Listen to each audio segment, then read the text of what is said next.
Amigos, muito boa tarde. Hoje, 15 de agosto de 2018, quarta-feira. Estamos iniciando aqui pelo Jornal do Comércio, Rádio Baré Ondas Tropicais e Amazon Play TV Digital, o programa 2018, Ano da Transformação. O que mudar é preciso. E nós recebemos na tarde de hoje, eu e o Fred Novaes, editor-chefe do JC, meu parceiro de bancada aqui o tempo todo, o deputado federal Paulderney Avelino, que é um candidato à reeleição, e também ele está aqui na condição de deputado com mandato para informar aos senhores o andamento de projetos que estão lá no Congresso Nacional, o qual ele faz parte, já que ele é titular de 3 comissões importantes lá da Câmara dos Deputados, a Comissão de Justiça, a Comissão Tributária e a Comissão da Amazônia. E nós temos que falar também sobre essa defesa constante que o projeto Zona Franca de Manaus sofre quase que diariamente algum ataque e nós precisamos de alguém lá em cima que nos defenda. E vocês que me conhecem sabem da maneira como eu pauto todo o meu trabalho. Eu quero aqui falar de público, da importância do deputado federal Paulderney Avelino na defesa do modelo Zona Franca. Ele é uma pessoa que está constantemente nos ministérios, nas secretarias, na presidência da República, quando algum ataque chega até o modelo Zona Franca, e ele está lá, junto com outros pares lá da Câmara dos Deputados, mas ele tem um conhecimento muito grande do modelo, conhece todos os caminhos e mesmo assim nós somos atacados e às vezes até derrotados. Boa tarde, deputado, um prazer estar aqui conosco. Boa tarde, Oswaldo, boa tarde, Fred. É um prazer estar aqui mais uma vez no Jornal do Comércio, Rádio Baré e no Amazon Play, tratando de questões extremamente relevantes para o nosso Amazonas. Eu só diria o seguinte, dificilmente nós somos derrotados lá em Brasília. Muito raramente nós sofremos algum tipo de derrota. Mesmo sendo uma bancada diminuta, mesmo sendo apenas 8 deputados, e tendo São Paulo com 70 deputados. Falo São Paulo porque é a bancada menor, que é a nossa, com a maior. Mas nós temos algumas questões que são estratégicas e que eu desenvolvi ao longo do tempo. Mas agora, por exemplo, nós estamos numa reforma. Eu já posso ir falando? Pode, a gente ia perguntar aqui, o Fred ia formular uma pergunta, então vai, mas já está respondendo, pode continuar. Está respondendo. Mas é justamente isso. Dá a colher de chá para o Fred. O Fred, eu normalmente eu faço sempre a primeira pergunta e depois eu passo a bola para o Fred e a gente vai debatendo aqui conjuntamente. Mas é importante essa situação porque está pautado aqui esse assunto que o senhor ia falar, que é justamente o problema da reforma tributária, que de uma certa forma pode nos atingir se nós fecharmos os olhos e deixarmos de guerrear lá, porque guerrear é preciso e sempre. Mas, deputado, o senhor que já detém alguns mandatos para aqui como deputado federal e agora vai de novo em busca de um novo mandato que é importante para o Estado. Eu acabei de falar com o Antônio Silva por telefone e ele falou: Oswaldo, eu gostaria de ir dar um abraço no meu amigo Paulderney, que é um dos que nós contamos e muito aqui na Federação das Indústrias em defesa do modelo Zona Franca. Então, normalmente eu faço a primeira pergunta, por que o senhor quer voltar lá para a Câmara Federal, mas eu acho que essa pergunta já está até respondida. Então, vou passar aqui para o meu amigo Fred e ele vai formular aí o seu questionamento.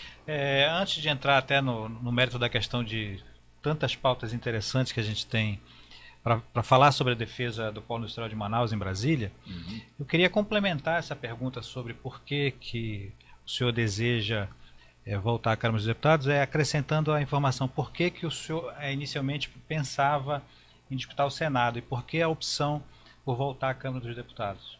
Bom, então eu vou dar boa tarde agora a todos e agradecer o convite do Oswaldo, meu velho amigo, agradecer o convite do Fred e dizer que as palavras carinhosas aqui proferidas pelo Oswaldo é fruto de uma amizade que leva já muitos anos, desde o tempo que a gente tinha cabelo preto.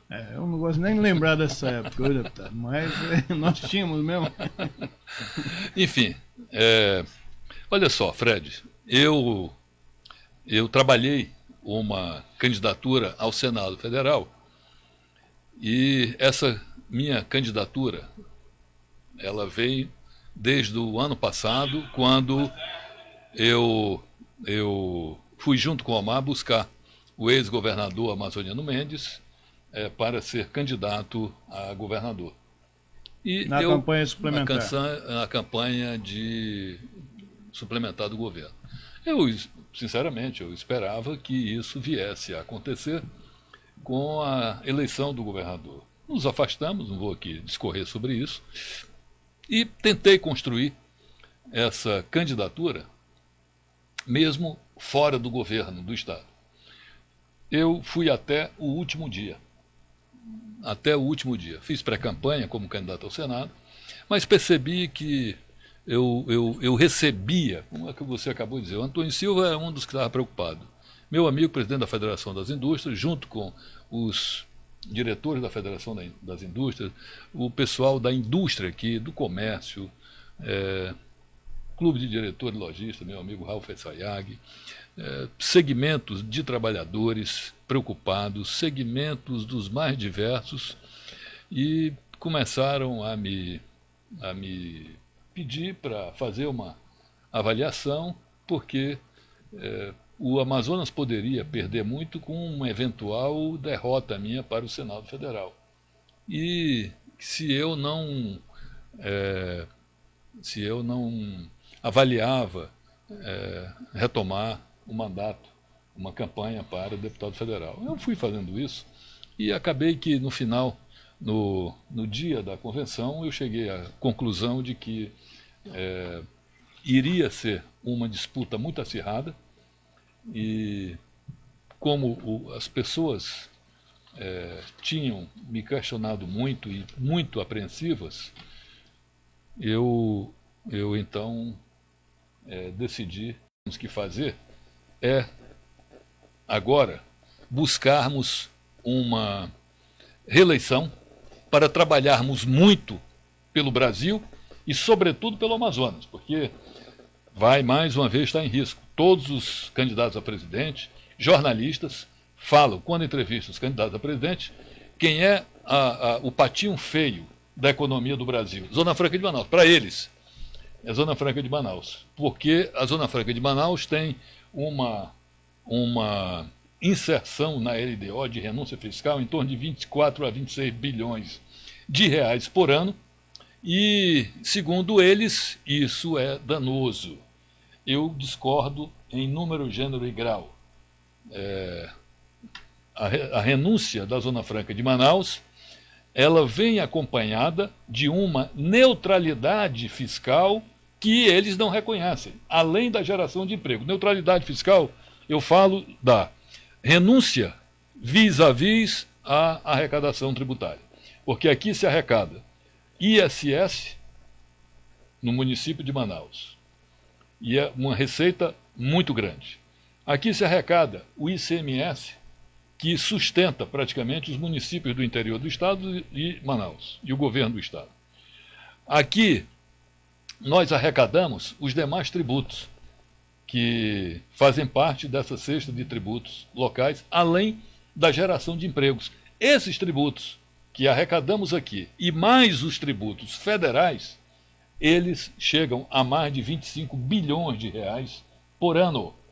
Isso significa que a Zona Franca de Manaus, ela renuncia para arrecadar.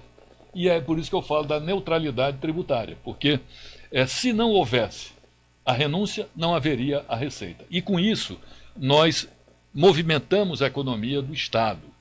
E esta economia que o Estado movimenta, ela gera riqueza e mantém a floresta em pé. Nós temos uma biodiversidade que precisamos preservar. A biodiversidade da floresta amazônica no estado do Amazonas está praticamente intacta. Eu quero aproveitar, deputado. Intacto está por conta do modelo que nós temos de geração de recursos, geração de atividade econômica na Zona Franca de Manaus. Eu quero aproveitar, o senhor falou da biodiversidade. A semana passada teve uma reunião do CAS, no dia 9, aqui em Manaus. E o senhor lá esteve presente, nós acompanhamos, inclusive foi matéria aqui no Jornal do Comércio, quando ali foi anunciada a independência orçamentária e a criação da personalidade jurídica do Centro de Biodiversidade do Amazonas, no qual o senhor teve uma participação muito forte nesse questionamento. Eu gostaria que o senhor falasse aqui aos nossos seguidores a importância do CBA funcionando para o presente e para o futuro da Amazônia. Olha, Oswaldo, nós estamos enfrentando a questão da convergência tecnológica e o avanço da tecnologia já há pelo menos 2 décadas. Em 1999, nós votamos a Lei de Informática, uma das versões da Lei de Informática. Naquele ano, eu peguei, muito envolvido que eu estava nessa questão, porque eu percebi que ali, com o avanço da tecnologia, nós poderíamos perder praticamente os nossos produtos todos, porque tudo iria convergir para a informática.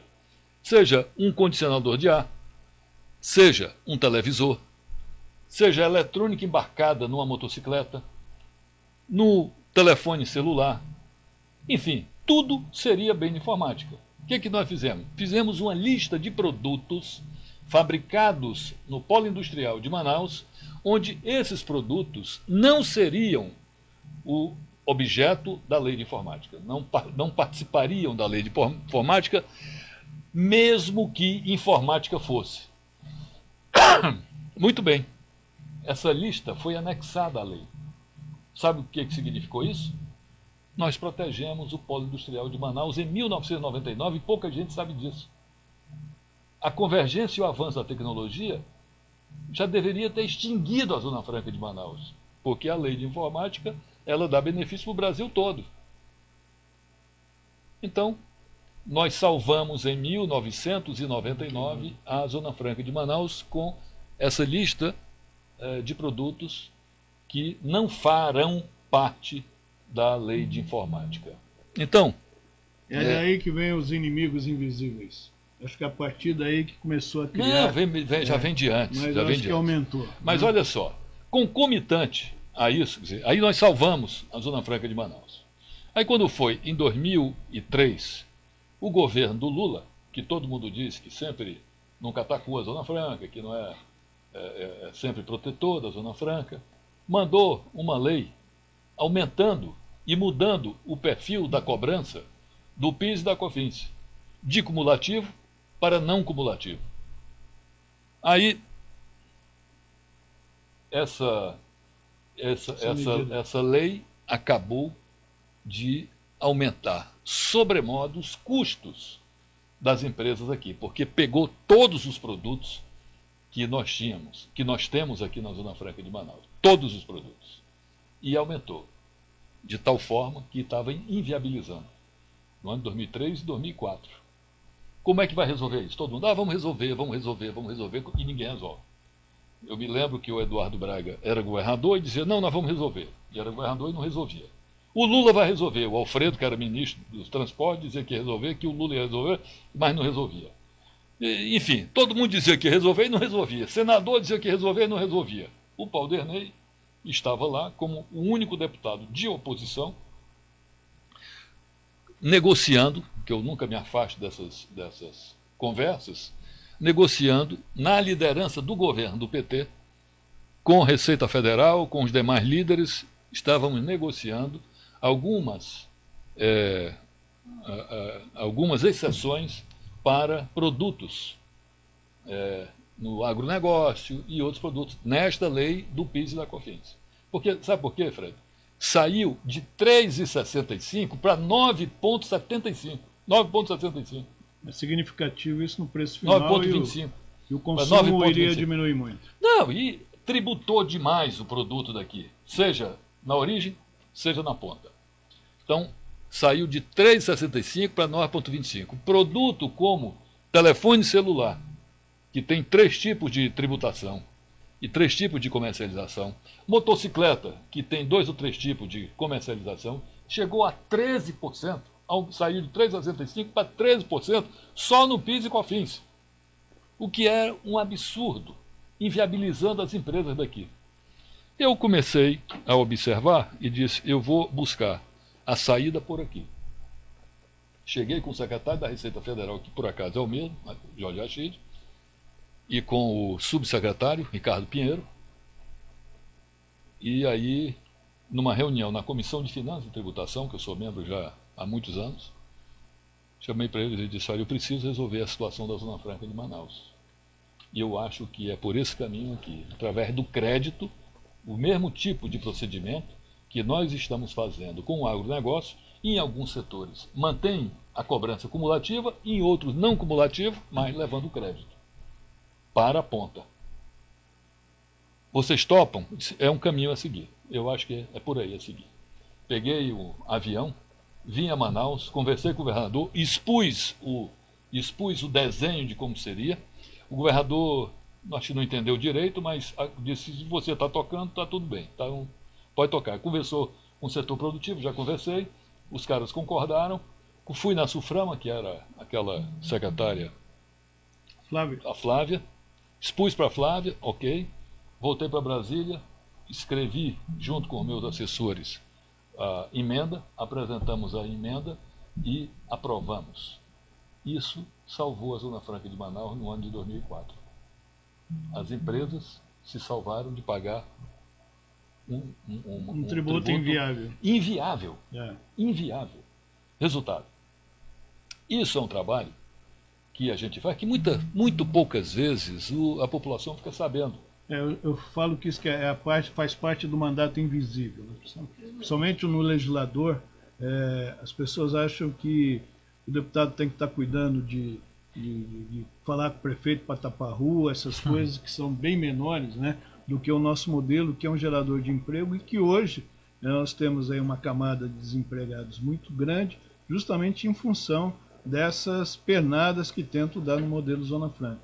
Então a importância de um deputado como do deputado Paulderney e demais deputados lá da Câmara é estar justamente nessa defesa e no pensamento de como resolver as questões como ele acabou aqui de excluir por causa desse problema de 2003 e 2004. Fred, por favor.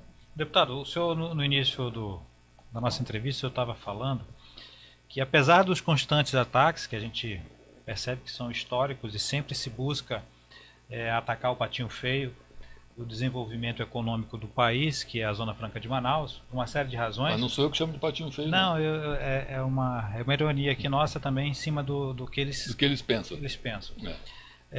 Mas apesar disso, o senhor mesmo relatou no início da nossa entrevista que, apesar dos ataques, as vitórias são constantes em prol da Zona Franca de Manaus. E a minha pergunta é em cima disso. A que o senhor atribui esse resultado positivo nas articulações que a bancada faz para conseguir esse êxito, mesmo tendo uma representatividade muito menor em comparação ao restante do país? Olha, nós temos uma bancada aguerrida. Somos poucos, mas somos muito aguerridos. E aqueles colegas que não têm aptidão para estudar essas questões tributárias e tal, eles dão a contribuição de outra forma. Mas todos contribuem. Isso aqui precisa ser dito. Todos, de alguma forma, de uma forma ou de outra, contribuem dentro dos seus partidos, convencendo os demais parlamentares das suas bancadas. Que nós precisamos da votação de todos. Então, todos contribuem. Podem não ter a dedicação para estudar o modelo das questões tributárias, que eu estudo, que eu me dedico, e não é de hoje, eu me dedico há 20 e tantos anos a estudar esse modelo, a trabalhar para que a gente não seja pego de surpresa. Então, todos contribuem. Agora, isso aí é em razão também do convencimento que nós fazemos. Quando tem algum tipo de ataque, normalmente começa na Comissão de Finanças e Tributação, onde eu estou lá como um guardião, como um anjo da guarda, como uma sentinela avançada, porque todas as questões relativas a benefícios fiscais, tributação, passa pela Comissão de Finanças e Tributação. Não é à toa que eu sou membro dessa comissão há mais de 20 anos. Não é à toa. E eu criei, Fred, um dispositivo de minha autoria, convenci os deputados do PT, que foi no governo do PT, que eu criei, um dispositivo na Comissão de Finanças e Tributação que não tem em nenhum outro órgão da Câmara dos Deputados e nem no Senado Federal, que é uma norma que é respeitada, essa norma, que estabelece que se não houver uma previsão orçamentária e adequação financeira do projeto que está sendo avaliado, o projeto será refugado, será arquivado. Nem vota, não há previsão orçamentária, ele é votado, mas já vai num bloco daqueles que não estão adequados. E aí já vai ser, o projeto é arquivado. Então, veja só, criei essa norma. Funciona maravilhosamente bem. Só tem uma maneira de furar essa norma. É quando os líderes pedem urgência para o projeto e aí passa por cima da comissão, que passa por cima da norma, vai direto para o plenário. E no plenário, infelizmente, essa norma é burlada. Porque se passar direto por cima da comissão, vai para o plenário. Mas se passar pela comissão, quantos projetos, dezenas e dezenas, eu diria centenas de projetos, que morrem na Comissão de Finanças e Tributação por conta dessa norma que eu criei. Não está adequado, orçamentário e financeiramente, pau. Não deve ser votado. Não, votado mas já vai direto para o arquivo, porque vota pela inadequação. Inadequado ninguém prova. Por exemplo, vou lá fazer vou pegar essa caneta aqui para falar sobre um projeto de um senador que é do meu partido, senador Zé Agripino, que estava entendendo que tirar o IPI de lápis, borracha, caneta, não sei o quê, era benéfico para os estudantes, para a educação. Eu falei para ele que não dava para fazer isso, que não havia adequação orçamentária para fazer isso, porque a gente estava retirando o imposto que compõe a cesta dos estados e dos municípios, que é o IPI. Tá certo. Aí, mas veja o que você pode fazer. Ok. Trouxe para mim relatar. Pau. Caneta. Eu mesmo dei a canetada no projeto do senador do meu partido. Por quê? Porque eu criei uma norma. E se não tem adequação, vim visitar aqui essa empresa, a BIC, aqui no Distrito Industrial. Que coisa fabulosa. Que coisa linda. Uma empresa gigantesca. Uma empresa que produz esse material aqui. Impressionante o tamanho da empresa. E a qualidade, capacidade tecnológica. Tecnológica, é um negócio fantástico. Aí eu fui visitar, eles estavam muito preocupados com isso. Aí me chamaram para visitar a empresa. Fiquem tranquilos, eu mesmo vou dar a canetada. E dei a canetada. Resultado, foi para o arquivo, o projeto, e todas as vezes que vem qualquer um outro projeto nessa linha, ou está adequado e não vai para o arquivo e prossegue, ou ele não está adequado e votado, negado provimento, arquivo nele. Isso deve ter aos montes lá. Aos montes, tem 1.300 projetos. Não, fora de criação de Zona Franca, de área de livre comércio e não sei o que mais. Outro dia o secretário da Receita Federal estava reclamando, tem 1.300 projetos tramitando no Congresso Nacional com isenção de impostos, concessão de benefícios e não sei o que. Eu disse, calma, rapaz, tem essa norma assim, pô, que coisa boa. Aí o assessor dele, que trabalha lá no Congresso, disse, é verdade, secretário, o deputado Paulo Renner está falando a verdade. E isso realmente é uma coisa boa, que dá responsabilidade ao legislador. E na Câmara dos Deputados, muita gente fala mal, mas tem esse órgão, que é a Comissão de Finanças e Tributação, que é um dos órgãos mais sérios que tem no Parlamento brasileiro. Nem no Senado tem. A democracia ela permite isso, né, deputado? Quer dizer, a Câmara dos Deputados ela é composta de 513 deputados e não tem a exigência de qualificação para exercer um mandato. Então, justamente os que condenam são aqueles que não têm capacidade, talvez até cultural, para desenvolver algum projeto, né, que precise de um conteúdo mais técnico ou coisa parecida. E aí querem aparecer só na TV da Câmara para fazer o seu discurso lá para a sua região de voto. E aí é onde aparecem os problemas, toma tempo, ocupa espaço e, além de tudo, deixa a máquina pública mais cara. Fred. Deputado, o fato da vitória na questão das negociações em torno de pautas que ferem a Zona Franca de Manaus talvez tenha relação até mesmo com o fato de que o nosso modelo ele é muito defensável pelos argumentos que são claros, que mostram, na verdade, as vantagens que ele traz não só para a nossa região, mas para o país. Hoje, para o mundo. Para o mundo, a Amazônia é um patrimônio global. Você não tem como pensar na preservação da Amazônia, você não pensar no Amazonas preservado sem a Zona Franca forte. Porém, a minha questão é exatamente essa. Porque mesmo sendo tão defensável e tendo tão argumentos tão claros em defesa que mostram a necessidade de se preservar esse modelo e se desenvolver ele, buscar alternativas de desenvolvimento, porque que esses ataques não dormitam, não descansam e continuam constantemente tentando furar o bloqueio aí das defesas que nós temos para garantir... Bom, eu complemento a pergunta do Fred, deputado.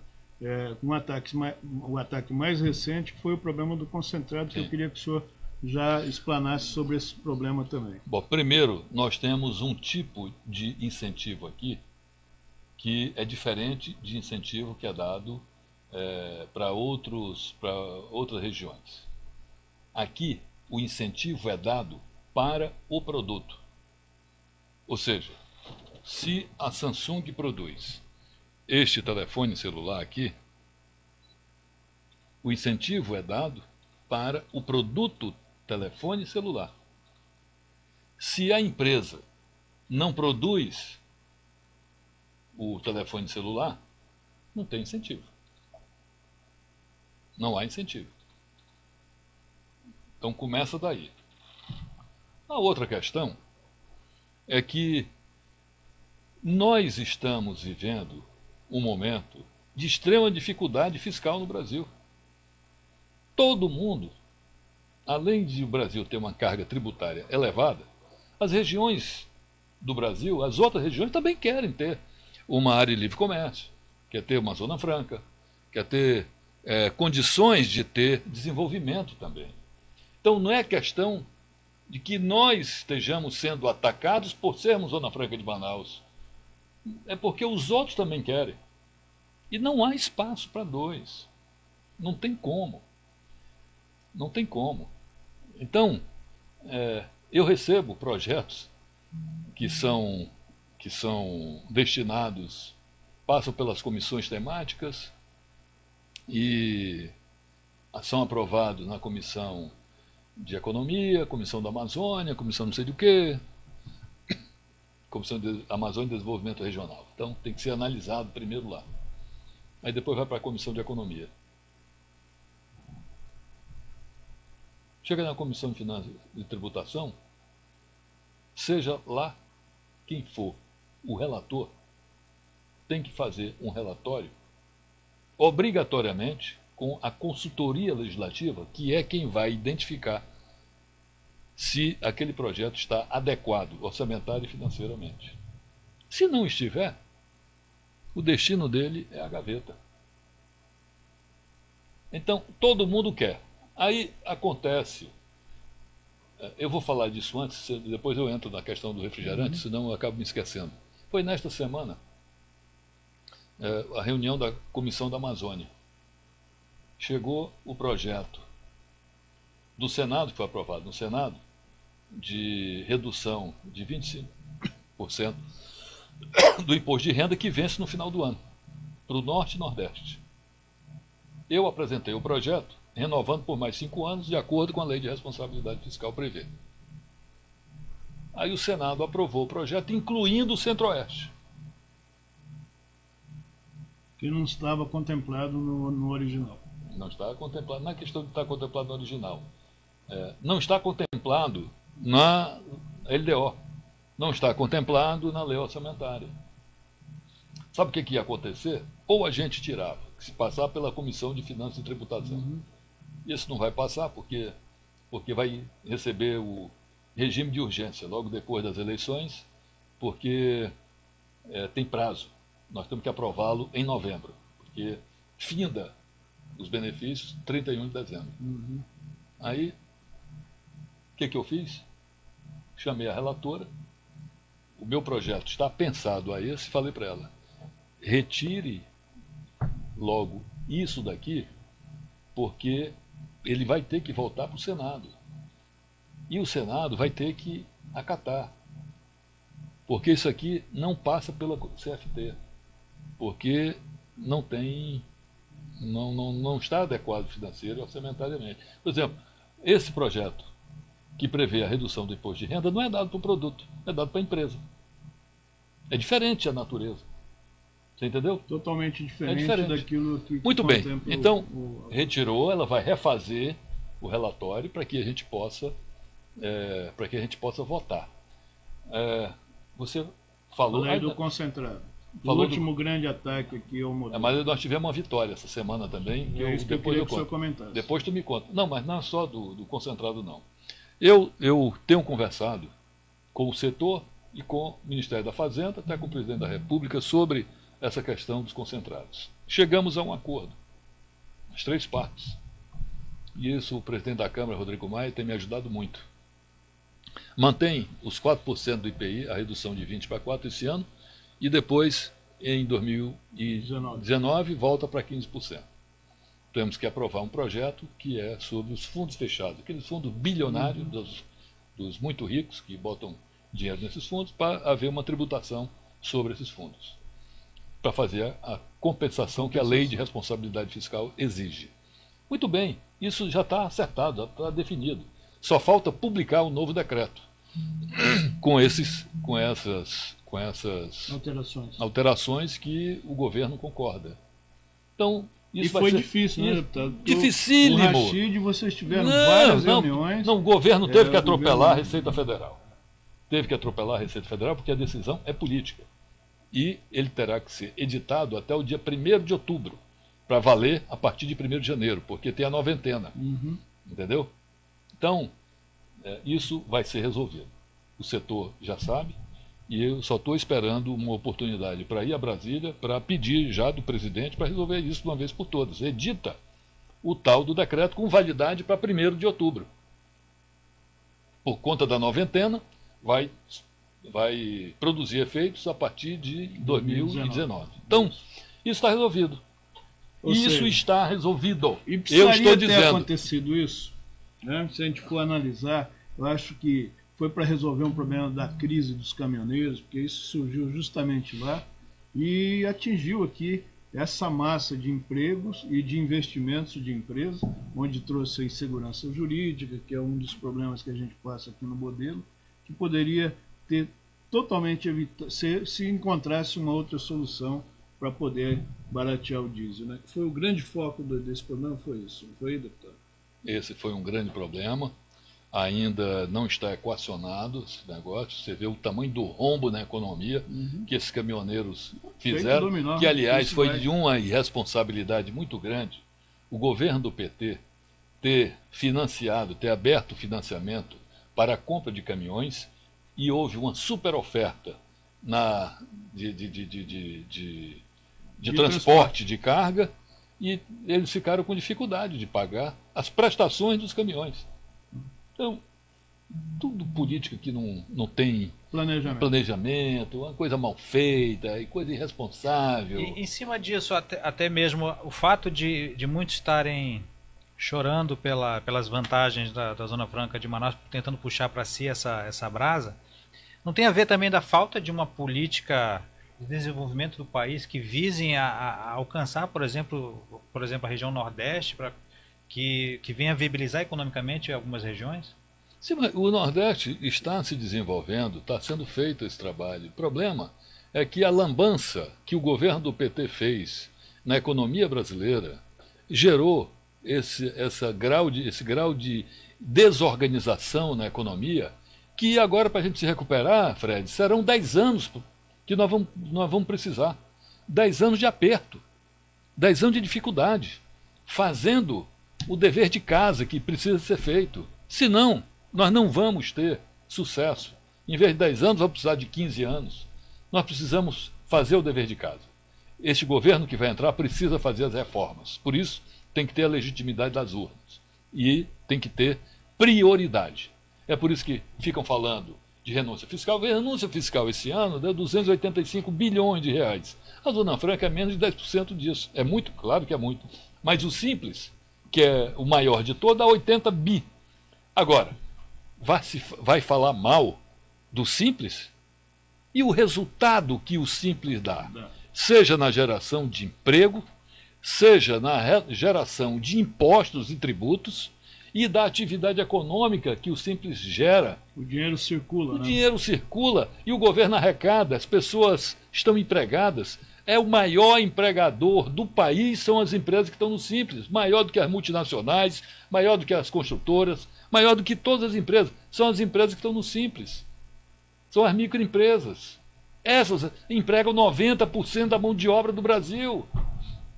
Vai falar mal do Simples? Eu não deixo. Como eu também não deixo falar mal da Zona Franca de Manaus. Estamos recebendo aqui o deputado federal Paulderney Avelino, que está trazendo aqui notícias sobre essa guerra que é enfrentada quase que diariamente lá no Congresso Nacional em defesa do polo industrial de Manaus, que garante empregos, garante desenvolvimento econômico, e agora nós temos aí a biodiversidade que tomou aí o seu formato para começar a atuar e garantir aí uma alternativa de desenvolvimento e de receita econômica para o estado do Amazonas. A partir de 2019, nós vamos ter aí já o CBA praticamente em pleno funcionamento. Eu só quero dizer o CBA aí, que se eu não falei, eu acho que eu passei, você perguntou do CBA, e eu falei en passant. Mas o CBA, que não tinha personalidade jurídica, passou a ter personalidade jurídica depois de 15 anos. Ficar ligado à Suframa inicialmente, depois uma vergonha isso. É uma vergonha, ficou ligado à Inmetro. E não andava. Não tem orçamento próprio. Não tinha. Porque com a medida provisória 810, que eu desencavei, vou dizer eu porque fui eu mesmo, desencavei dos escaninhos do governo, que estava engavetada, que não ia sair, precisamos fazer aquela história das glosas do P&D, a glosa que quando a empresa aplicou errado, o governo vai lá e toma o dinheiro das empresas. E aquele dinheiro fica indisponível. As glosas que somavam só aqui em Manaus quase 1 bilhão de reais. Muito dinheiro. No restante do Brasil, 5 bi. Ou seja, Rapaz, eu peguei essa medida provisória, convenci a Receita Federal de que ela era extremamente importante, convenci o Ministério da Ciência e Tecnologia e convenci o Ministério da Indústria e Comércio, que era o mais favorável. E depois a Casa Civil. Foi editada. Eu peguei e fiz uma emenda a essa medida provisória que permitiu o financiamento de organizações sociais como o CBA, organização social com personalidade jurídica, conforme eu fui trabalhando paralelo. Trabalha paralelo a autonomia com personalidade jurídica e essa medida provisória. E no final das contas deu quase tudo no mesmo tempo, deu certo quase no mesmo tempo. Os ministros da Indústria, Comércio e Planejamento assinaram o documento da personalidade jurídica do CBA e enquanto que a gente aprovava a medida provisória no Congresso que estabelecia parte dos recursos de P&D da Lei de Informática para a organização social tipo CBA. E isso vai dar autonomia orçamentária para o CBA. Também. Cujos resultados eles serão demorados, né? Mas pelo menos foi dado o pontapé inicial de uma coisa que estava parada há 15 anos. Vou para o nosso primeiro break. Eu volto daqui a pouco com o deputado federal Paulderney Avelino. Até já. Demorou mais do que 15 minutos, né? Manaus tem a tradição de receber bem setorias. Assim como o 20 Hotel, uma localização privilegiada, poucos metros de shopping da cidade e amplo espaço para eventos empresariais e social, o Da Vinci Hotel é sinônimo de conforto e bons serviços. Em Manaus, pede-se no Da Vinci Hotel.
Este ano, o seu celular vai ser um instrumento para tornar as eleições mais transparentes.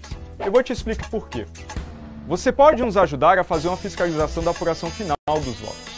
A missão é simples: fotografar um ou vários boletins de urna às 5 da tarde no dia das eleições. Boletim de urna, ou simplesmente BU, é uma espécie de extrato, um papelzinho como este aqui, com os totais de votos para cada candidato. Os mesários imprimem o BU e colam na porta da sessão eleitoral a partir das 5 da tarde.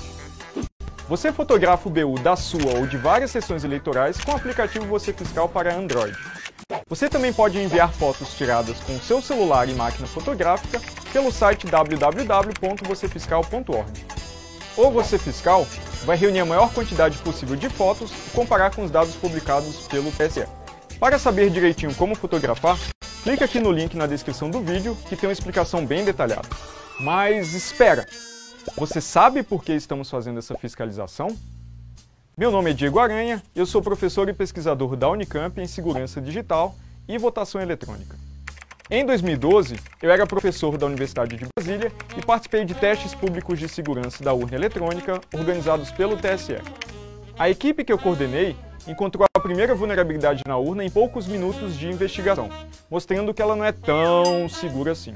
Pois é, os programas que examinamos possuíam vulnerabilidades que não garantiam o sigilo do voto e abriam a possibilidade de manipulação dos resultados. O pior é que o TSE não realizou o teste de segurança este ano, então nem sabemos se os problemas foram resolvidos ou não. Nosso desejo maior é que o sistema fosse livremente auditável pela sociedade, com código aberto e com registro físico do voto verificável por você, eleitor, sem risco para o sigilo e permitindo auditoria e recontagem. Mas como hoje, nem os programas nem os resultados são diretamente auditáveis pela sociedade, decidimos, pelo menos, fiscalizar o que acontece com o nosso voto depois da votação. Com o apoio de mais de 1000 pessoas que fizeram doações pelo Catarse, conseguimos financiar o aplicativo Você Fiscal. Todas as fotos que nós vamos tirar dos boletins de urna no dia da eleição vão chegar para a equipe do Você Fiscal, que irá processá-las e compará-las com o resultado publicado pelo TSE. Se um BU impresso estiver diferente do eletrônico, conseguimos detectar erro ou fraude na transmissão dos resultados. E com muita gente usando, a gente consegue calcular um resultado independente, que pode identificar distorções no resultado oficial. Vamos também dar uma lição de transparência. Todos os dados serão públicos, todo o código será aberto para que você possa verificar nossa fiscalização. Então, é como eu disse, o seu celular vai ser um instrumento para tornar as eleições mais transparentes. Espalhe essa ideia, foto do BU às 5 da tarde.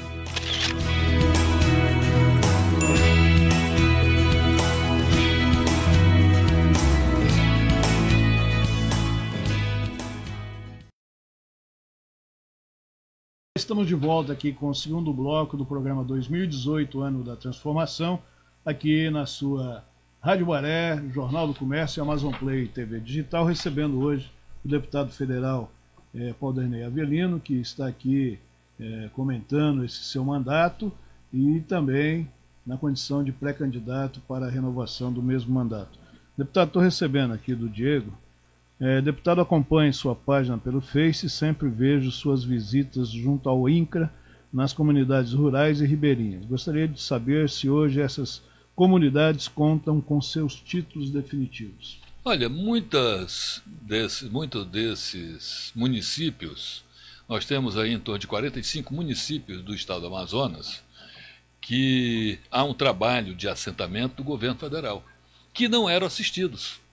Nós começamos a trabalhar para que esse nosso irmão caboclo pudesse ter alguma assistência. E recebe assistência financeira, título da terra, e vai receber, a partir do ano que vem também, recursos para a construção da sua casa. Se não tiver a casa, ele vai construir a casa. Se tiver a casa, vai receber recursos para fazer a reforma da casa. Então, é uma ação que, a meu ver, precisava ser feita e precisa ser feita para levar a atividade econômica para o interior do estado, para essa população.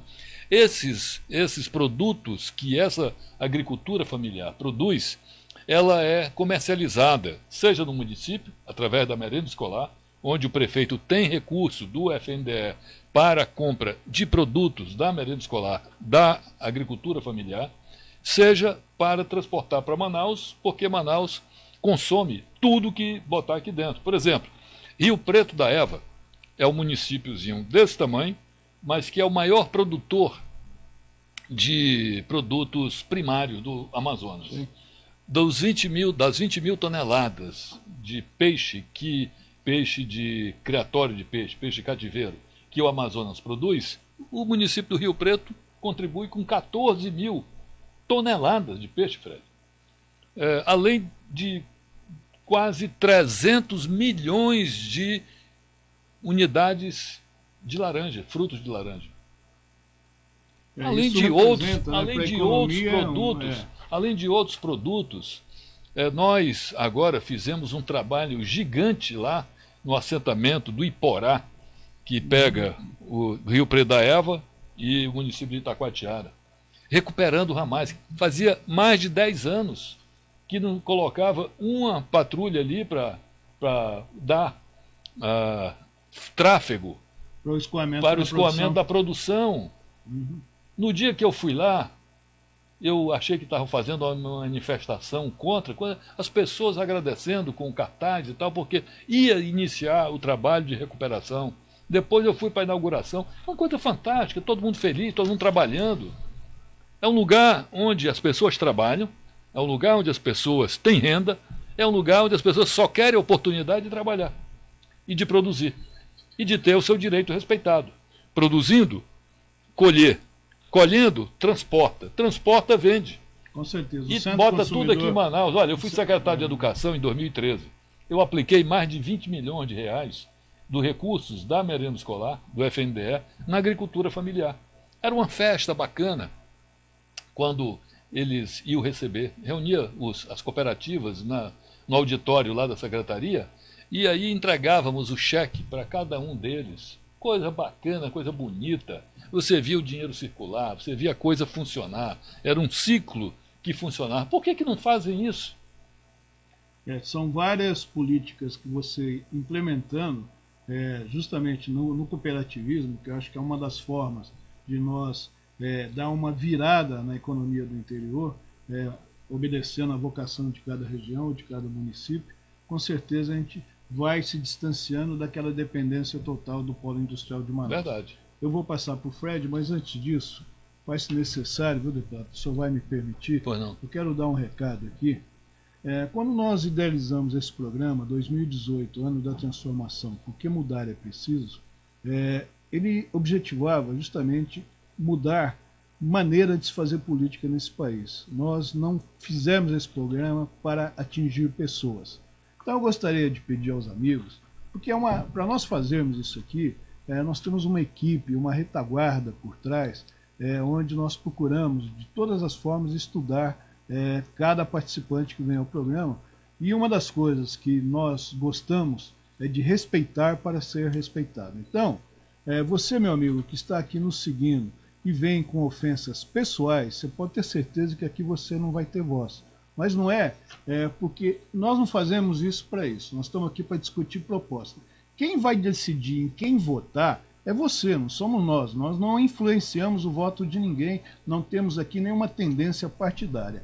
Então, eu quero, até por satisfação a você, porque normalmente essas coisas vêm através de codinome, de pseudônimo, nunca se identifica a pessoa. Se você está a serviço de alguém, continue prestando, mas em outro local, não aqui, porque eu não vou dar espaço para vocês. Tá? Meu nome é Oswaldo Lopes, sou condutor, sou diretor deste programa, e nós criamos isso aqui para que você interprete. E tenho certeza que a maioria quer ouvir o que os candidatos têm a dizer para o pleito do dia 7 de outubro. Então, eu lhe peço desculpa, se é que eu tenho que lhe pedir, porque você está ofendendo uma equipe que está aqui trabalhando com a maior seriedade possível. Por isso que nós somos hiper elogiados por todos que aqui vêm e pelos comentários que nós recebemos sobre a forma como nós praticamos esse programa. Então, vamos lá, todas as perguntas que vêm são direcionadas ao nosso entrevistado, mas aquelas que atacam de ordem pessoal com palavras de baixo calão, com certeza não terá ressonância aqui em 2018, o ano da transformação. Fred Novaes. Exato. Deputado, em cima dessa questão que a gente está conversando agora, se percebe que há uma defesa forte em prol da Zona Franca de Manaus, do Polo Industrial de Manaus, e de certa forma se consegue, vamos dizer assim, a garantia daquilo que é necessário para o funcionamento da indústria local na capital.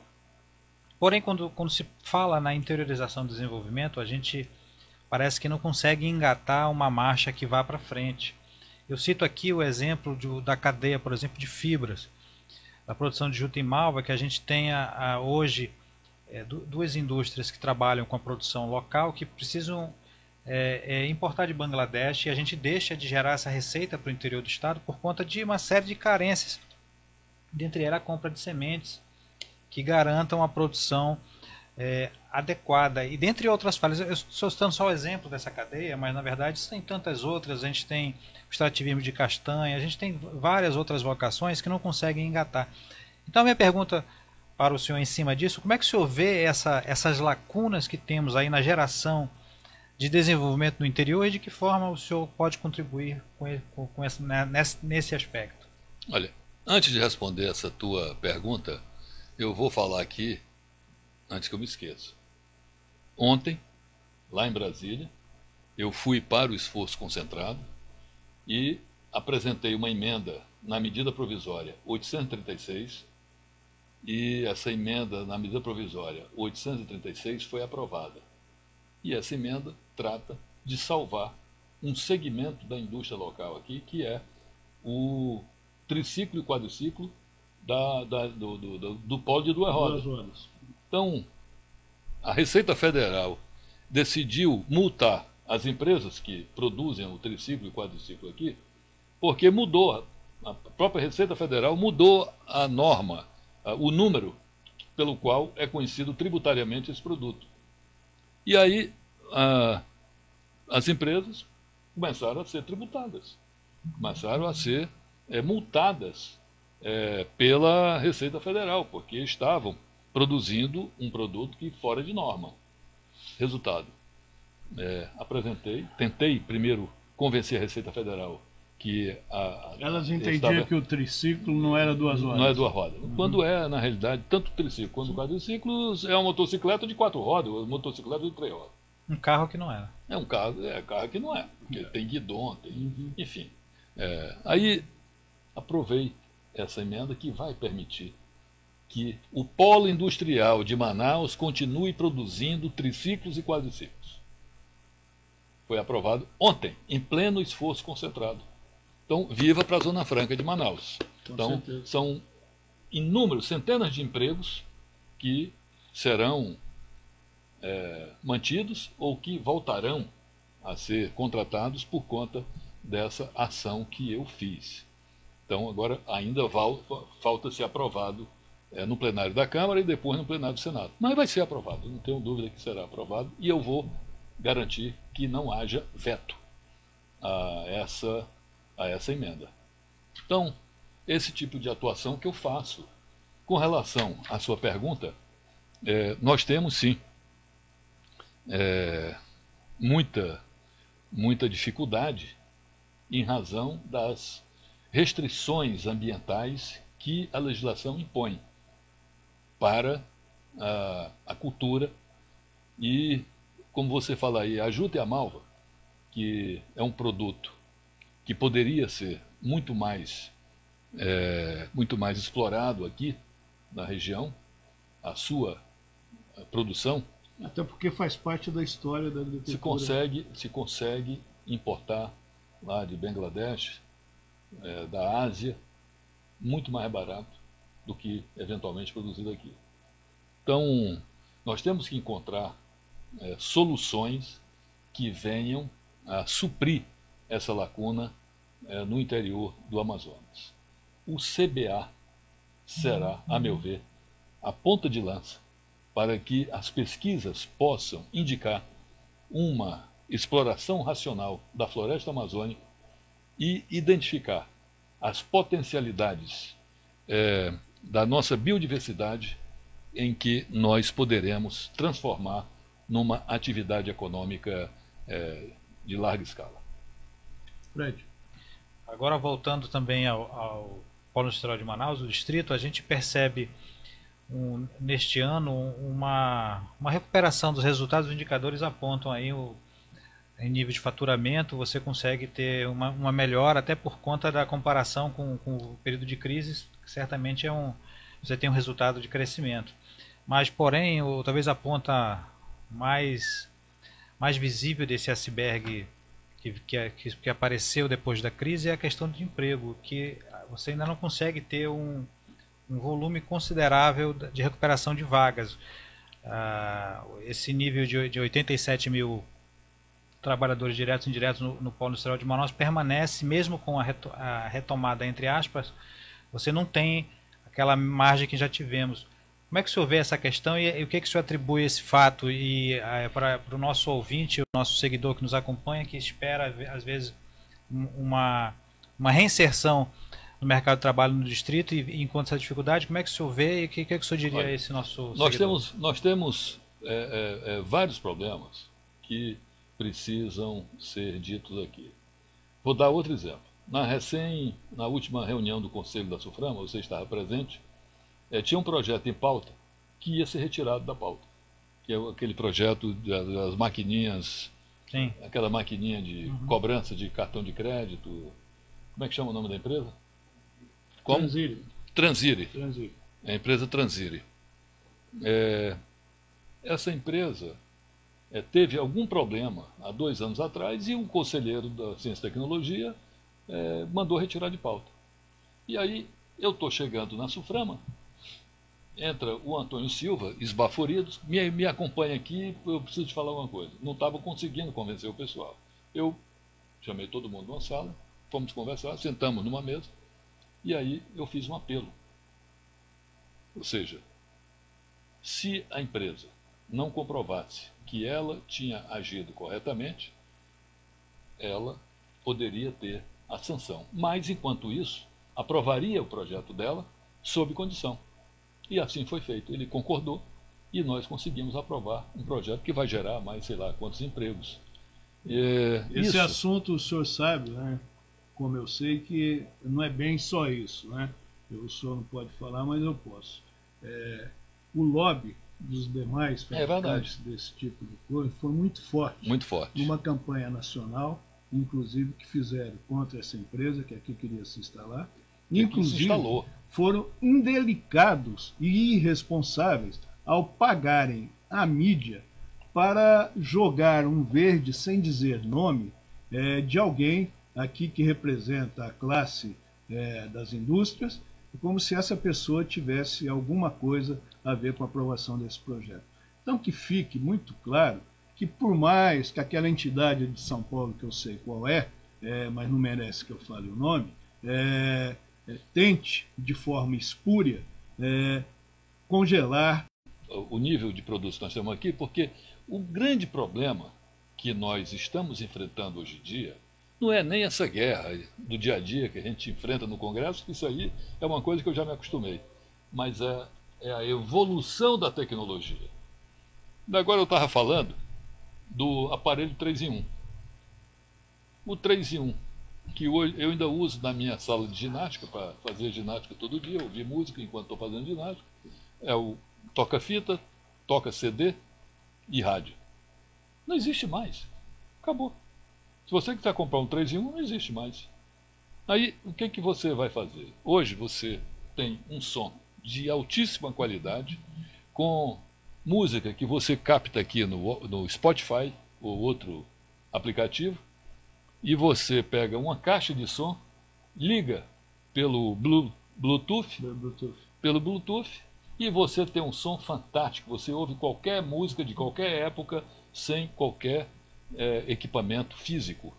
Aí, os nossos produtos aqui, o setor de áudio foi para o espaço, o nosso setor de mídias foi para o espaço. Porque o foco no hardware tem essa questão. A evolução da tecnologia acaba derrubando o hardware e é preciso pensar no software, né? Pensar no software, exatamente. E é por isso que eu estou propondo também uma espécie de evolução para a indústria 4G, que vem exatamente agregar questão do software. Então, eu estou elaborando esse projeto para que a gente possa criar aqui, com as empresas, com o P&D que nós temos gerado aqui, que dá em torno de 500 a 600 milhões de reais por ano, que é muito dinheiro, para fazer parte dessa nova indústria que se avizinha aí, que é a indústria. Olha aqui, esse equipamento aqui, eu também tenho um igual ao teu, que é produzido aqui em Manaus.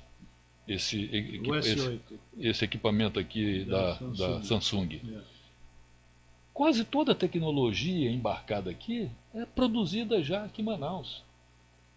De Manaus para o mundo. Não só incorpora no produto que é produzido aqui em Manaus, como também o que é produzido lá na Coreia, que é produzido em outras partes do mundo. Então, isso é uma coisa que nós temos que perseguir, vamos perseguir, não tenho dúvida, que essa é a evolução da indústria. Mas, mas aí a gente esbarra numa outra questão também, que é o excesso de burocracia do governo federal, até mesmo para a liberação de PPBs. A gente percebe que... Felizmente, Fred, nós não estamos encontrando essa dificuldade toda nesse período. Então, os PPBs estão sendo liberados. Eu só espero que daqui para frente a gente não tenha esse tipo de problema. Nós precisamos dar condições para que a produção industrial daqui do Amazonas não sofra mais problema. O deputado ele tem uma agenda hoje meio apertada e ele vai ter que sair aqui. Nós gostaríamos que esse programa continuasse, mas com certeza assim que ele sair da condição de pré-candidato, por força da legislação eleitoral, ele se tornar candidato oficial, ele vai voltar aqui como as demais pessoas que aqui estiveram durante esse programa. Mas antes de encerrar, deputado, eu gostaria sair do assunto Zona Franca, sair desses assuntos. Aliás, só falamos de Zona Franca, são muitos assuntos que a gente tem para dizer. Aliás, são muitos mandatos, né? Então tem muita história para contar, não é isso? É, verdade. Então eu diria, não são muitos, é muito trabalho. Muito trabalho, muitos mandatos com muito trabalho. Então, eu queria falar só um pouquinho de educação, porque eu falo que isso é a mola mestra de qualquer país, de qualquer nação, né? Se você não priorizar a educação, não educar o seu povo, obviamente acontece o que está acontecendo em quase todo o território brasileiro. A segurança passa a ser o principal assunto reclame da população. E a bandidagem cada vez maior, onde as forças policiais não estão conseguindo debelar. Mas eu estou vendo aqui, a semana passada, através do ministro o Richelli, que é o ministro da Educação, que foi secretário... Roscielli, né? Eu estou com o Richelli na cabeça, eu não sei porquê.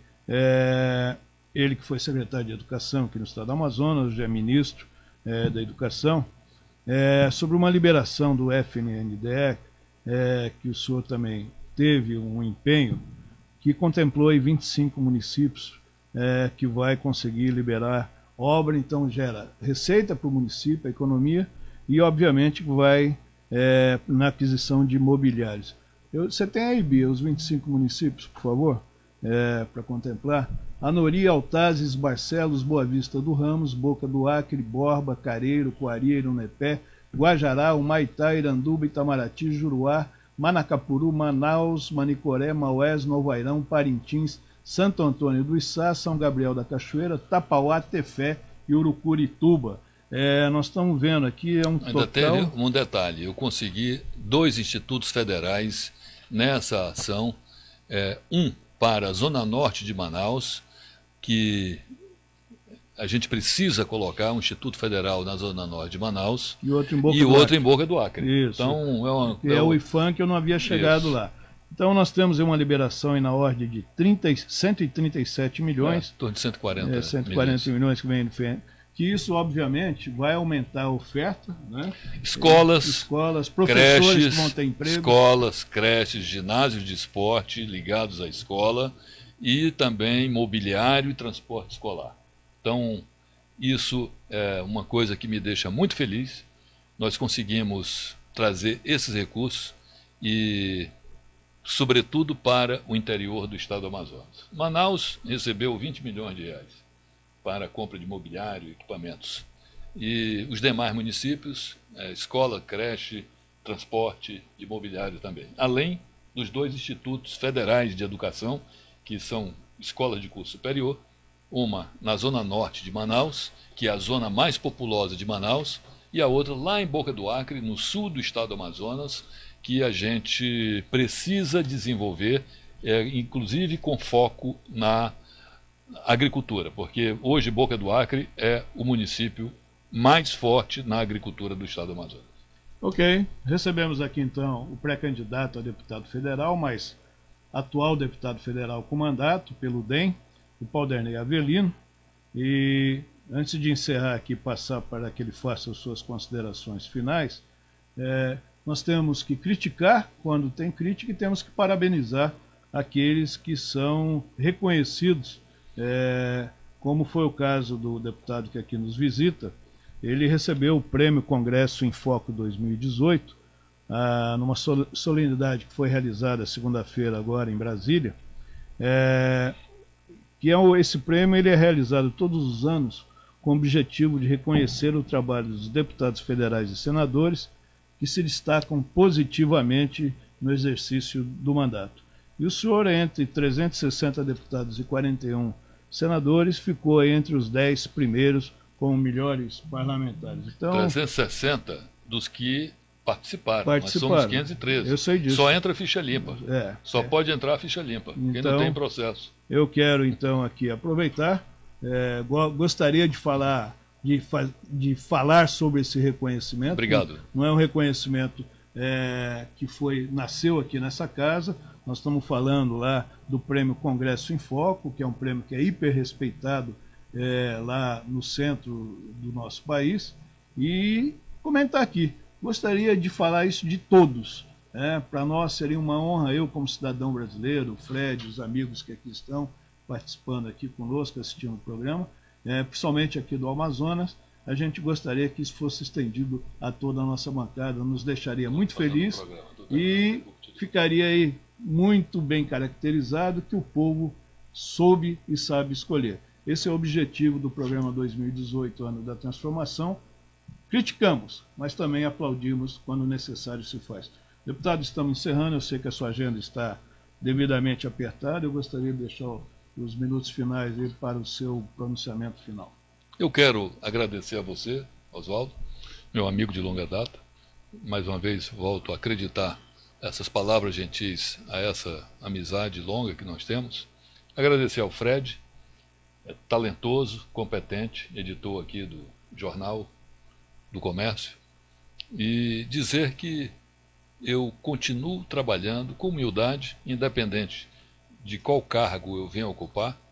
Sou pré-candidato novamente à Câmara Federal, com toda a humildade, e vou continuar esse trabalho que eu reputo incansável e eficiente, como eu venho desenvolvendo ao longo de todos esses anos. Portanto, os amazonenses podem confiar em mim, que eu estarei mais uma vez como candidato e, se Deus quiser, em Brasília, defendendo os interesses do nosso Amazonas. Ok. Agradeço, deputado, a sua presença aqui. E eu e Fred, a gente está todos os dias pela manhã aqui recebendo um dos articulistas, dos excelentes articulistas que o seu Jornal do Comércio tem, e ao mesmo tempo comentando a edição diária do JC, as principais notícias. Então amanhã, 9h30 da manhã, eu estarei de volta. E nós nem falamos de reforma tributária, né? Não. Quando o senhor for leia o Jornal do Comércio hoje.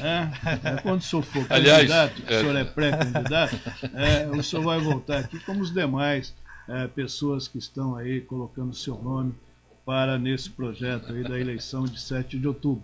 São muitos assuntos, né, deputado? Então a gente tem que... Mas me chama de volta, porque eu quero falar sobre reforma tributária, que ela é inadiável e vai ser feita.